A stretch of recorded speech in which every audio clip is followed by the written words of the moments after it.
I have quite the list of loans on Libby right now, and they are just a ticking clock, so we need to get to reading before they expire.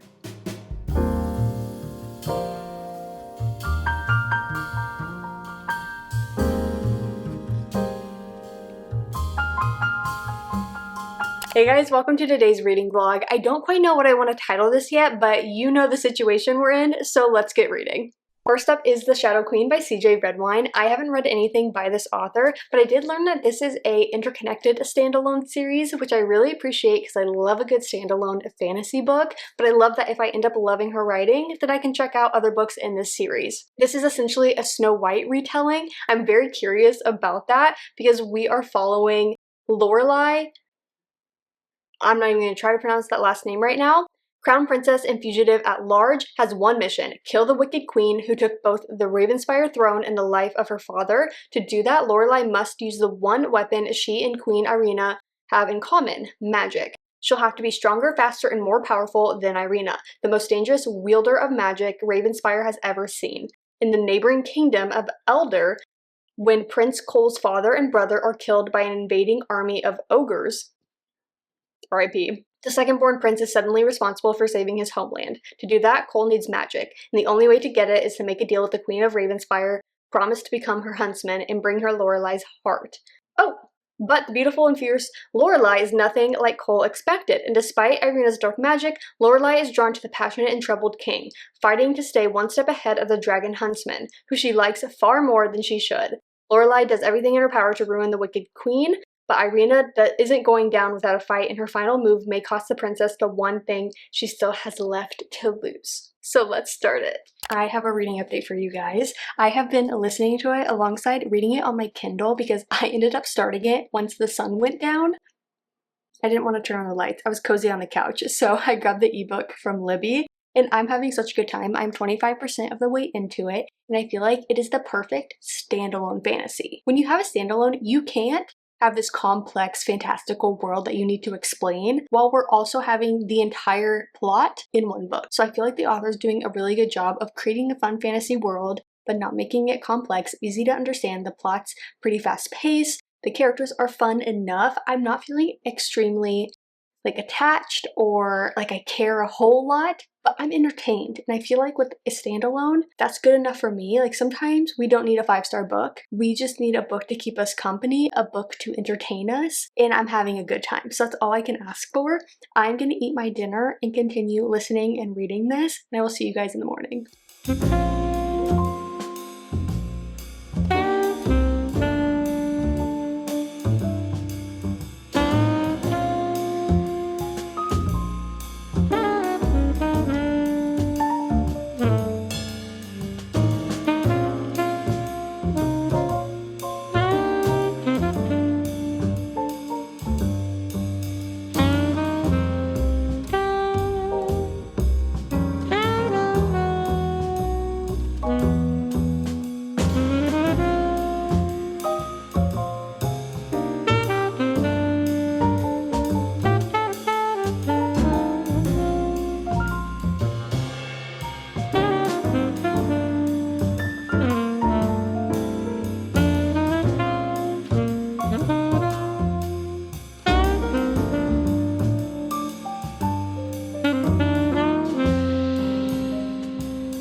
You guys watched me finish The Shadow Queen this morning. I was quite literally going through it. The last 15% of this was so action-packed, I was on the edge of my seat. It was like twists and turns and I just had no idea what was gonna happen. I really enjoyed this. Now, it definitely had some cheesiness, some cringy scenes, but overall, I was entertained. I had a fun time with the standalone fantasy story, and I'm really glad I read it off of my physical TBR. I'm leaning towards a 3.5-star rating because I was entertained, but there was just some stuff that I was like, ooh, I didn't love that.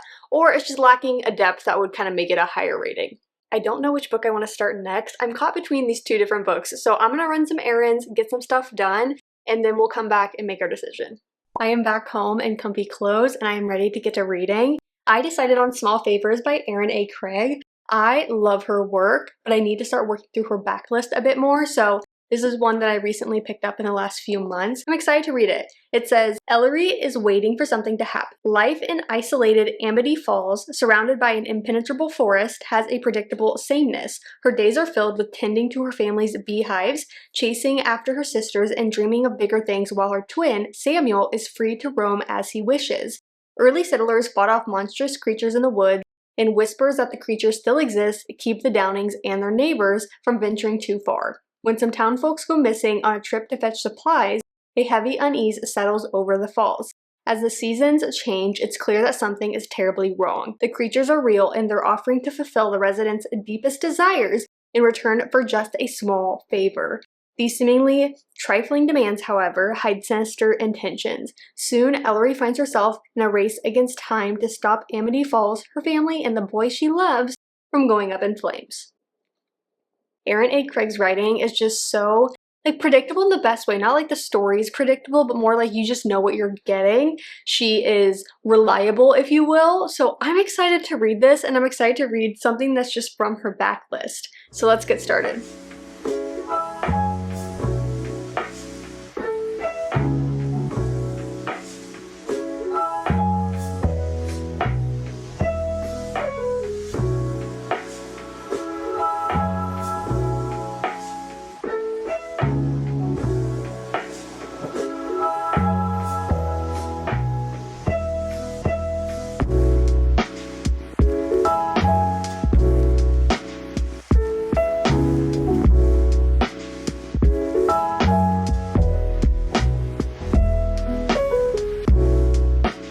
So it has been a while. It is now about 6 p.m. I'm gonna make myself like a light dinner right now. I just fed Milo, and I am 30% of the way into Small Favors. I was just like laying on the couch reading and listening to it, and then I got a FaceTime call from my mom. So we just yapped for probably like 45 minutes. If not an hour, I don't know, but it was a while. And then afterwards, I'm like, I need food and I need to update the vlog. So I'm really liking it. It's definitely Erin A. Craig essence vibes. It's so interesting. Like, it's not something that's ever unputdownable in a way, but it's just like intriguing enough. But I mean that in a good way, because in the end, I feel like I give her books 4.5 stars. So they're really good.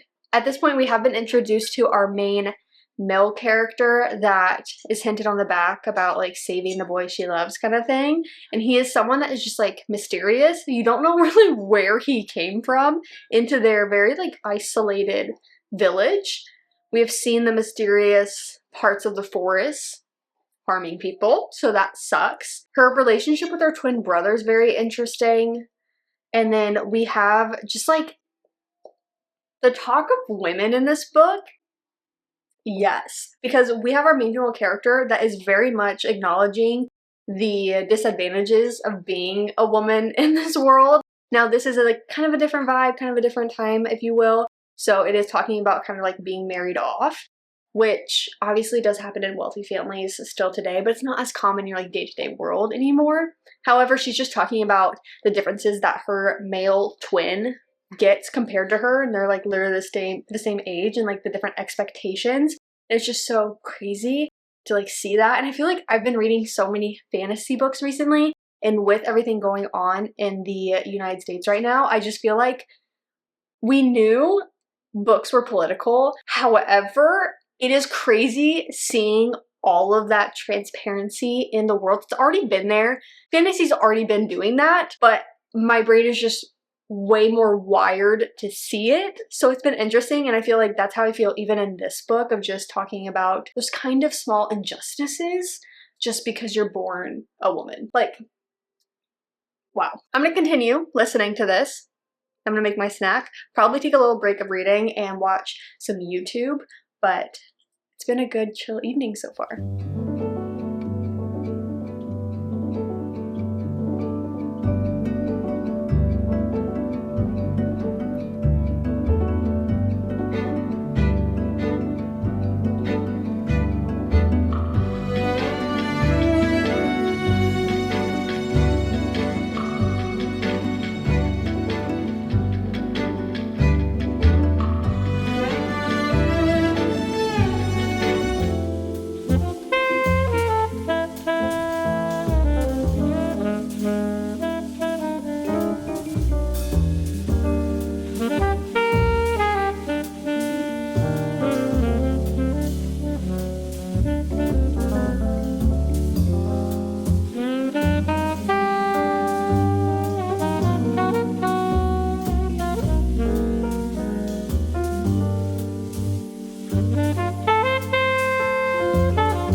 I have finished Small Favors, and can I just say, this book has the best flop. Like, are you kidding me? Ugh, that's like a good book. I really enjoyed this one. I feel like it was very whimsical in ways and then eerie in other ways because of the like bees in small town and just doing these kind of mundane tasks with your family. But then also you have this madness going on and kind of spreading, and the truth of that was crazy. It was so good. It was so good. I had a really good time with it. I think I'm gonna give it, I'm stuck between like a 3.75 and a 4 because I had a really good time, but I never really felt like connected to the story and the characters. It was just really entertaining, but I'm really glad I read it. Also, considering like the front of the book, I know that she and her family have bees and like do the whole thing of having beehives, but like I did kind of expect them to have more of a role than they did. So, curious cover, but I'm really glad I read it. Again, it's something that I relatively recently bought, but I don't want books to just sit on my physical TBR, so I'm glad that we have read another one, and I'm really excited for our next book because it's one that I had tried to start a couple years ago, but I tried to start it in the evening, and I think it needs to be a daytime start kind of read because from what I understand from other people talking about it, it is a little confusing. It is kind of tough to get into, but once you get into it, like, you're good, you're gonna love it. So that's kind of what I'm hoping for. I'm gonna do a little bit of editing, and then when we pick up that next book, I will check back in.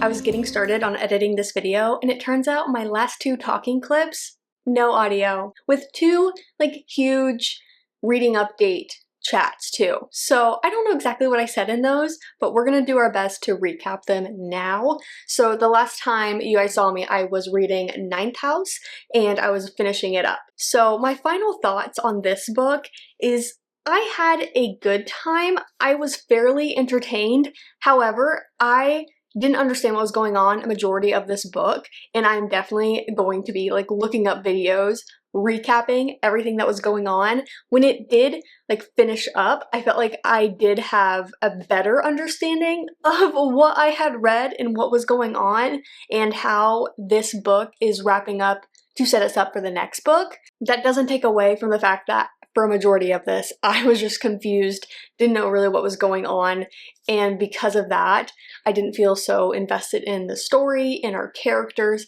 and all of that. So I think I'm gonna give it 3 stars because I think anything less than that may come across as like I didn't like this book, or I didn't like the writing, or I didn't like whatever, but it wasn't that. It's just the fact that I had a hard time understanding it and like getting into the story. So I think I'll continue it at some point, but I'm definitely going to check it out from my library and go from there. I don't think I want to buy the second book. So we wrapped that up, and then I checked Libby to realize I had, I think at the time, like 4 days to read Children of Fallen Gods, which is book 2, following Daughter of No World by Carissa Broadbent. And I was like, okay, this is our last book, we're on the clock. So the ebook is on Kindle Unlimited. I had the audio checked out from Libby. Okay. You guys, I really enjoyed the first book. When I start the second book, I am not functioning. I don't know what was going on. My brain not working. I don't know if it's because I came out of this or what, but I was like so just like tired. So I had a really hard time getting in to book 2. I felt like I was restarting it a lot and I was just like, I don't even know what I'm reading right now. So I like put it down. I was like, maybe just like today I'm not meant to read. So I took the day to just like rot, relax. Next day comes, I am falling asleep the entire day, but I'm like, we're on the clock. We now have 2 days left or something like that. I was like, I need to read this. And then I get about 15% in. I had fallen asleep like several points while listening and physically reading it on my Kindle. So I was like, this isn't going well. And it's not like the book. I just felt so tired and sleepy. So I was like, okay, I don't want this to like hinder my experience. So then I look at Libby and it's like, hey, do you want to try renewing your like audio checkout? And I was like, yes, please. So now I have another 3 weeks to get it done. And I was like, oh, thank God. I put that down, not even as like a soft DNF, more that I want to just pick up another book alongside it, something that I could get into a bit easier.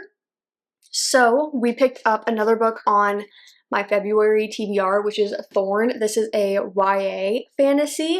And this is something that I have had since I think May of 2024, and I say that just because I opened the book up and I still had the receipt from the bookstore I bought it from, and I was like, wow, okay. So I can't tell if this is a standalone. I'm thinking it is, and then there's a companion novel that I've seen that I think is likely just like following other characters from this world. If you want to go back into the world, you have that book, but this is a standalone, which I really appreciate because I can't just keep getting into new series. But I also love when something can just like wrap up. And when you have a standalone, I feel like the depth of the world building and all that, we can't do that. We don't have time for that. So I really like it because I feel like the world and like the magic systems and all of that aren't too complex. And I feel like that's what I wanted because I wanted fantasy, but I didn't want to have to use my brain all that hard. So we picked up this yesterday and I literally read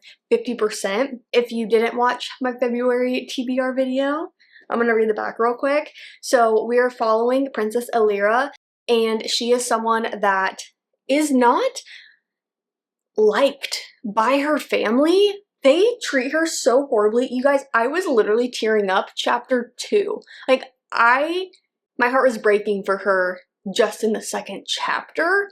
That is something that I appreciate about this author, that is able to make me feel so quickly. She has always wanted to like escape the like confinement of this royal life and royal obligations that she has to her family and to her kingdom.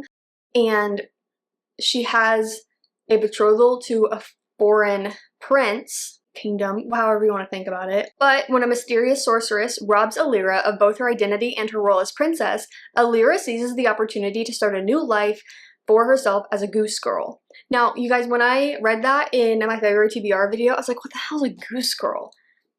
It's just the fact that she's literally working with geese. I don't know what I thought. I was like, what does that mean? She's literally helping, like, on the property, like, working with geese. But soon, Alira finds that the prince is not what she expected. The more Alira learns of her new kingdom, the pain and suffering its people endure, as well as the danger facing the prince, the more she knows she can't remain the goose girl forever. So caught between two worlds, Alira ultimately must decide who she is and what she stands for. This is really like following her and her like self-identity, self-worth. It's exactly what I need right now. So I was like, we're gonna pick this up as like our final book because I need a win. I need a win following Ninth House and whatever the heck happened with Children of Fallen Gods. We're gonna be finishing this today.